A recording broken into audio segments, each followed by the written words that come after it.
ce matin, Thomas, voici ce qui vous inspire. And I'll tell you what, if John Wayne were around, he'd be standing right here instead of me.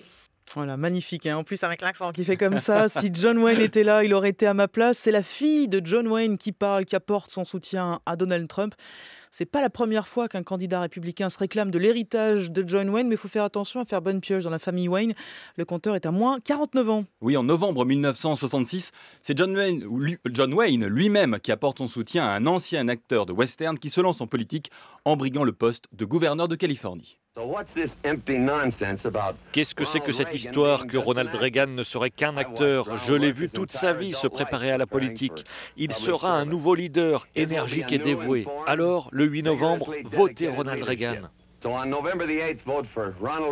Voilà, un cow-boy, ce sont des valeurs de pionnier, des valeurs viriles, des valeurs individualistes, bref, tout ce qui colle au discours de Reagan, qui remporte quelques jours plus tard et haut la main, bien sûr, l'élection, ouvrant la brillante carrière politique que l'on connaît. Sauf que comment faire lorsque John Wayne meurt? Et voilà, 3 solutions, aucune vraiment satisfaisante. La première, en faisant appel à une autre incarnation, un peu plus fade, il est vrai, du cow-boy américain, comme George W. Bush, ici, dans les dernières heures de la campagne électorale présidentielle de 2004. Le scrutin est si serré que chaque voix compte.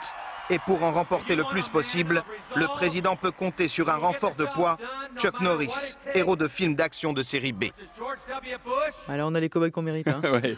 Deuxième solution, avoir le soutien de la fille, c'est Trump aujourd'hui, mais c'est risqué. Vous l'avez dit, le reste de la famille s'est désolidariser de la fille de John Wayne. Et troisième solution, se réclamer de l'esprit de John Wayne. Ainsi, en 2011, juste après avoir annoncé sa candidature à l'élection présidentielle dans sa ville de Waterloo, dans l'Iowa, Michelle Bachmann tente de récupérer l'image de John Wayne.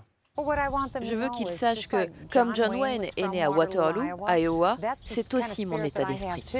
Alors si j'ai dit tante, c'est parce que la pauvre Bachmann s'est un peu trompée. Le John Wayne de Waterloo, le John Wayne de Waterloo dans l'Iowa, c'est plutôt John Wayne Gacy, un serial killer déguisé en clown, coupable d'avoir violé et tué 33 jeunes hommes. Voilà, dommage, trop dommage. Merci beaucoup Thomas Negaroff.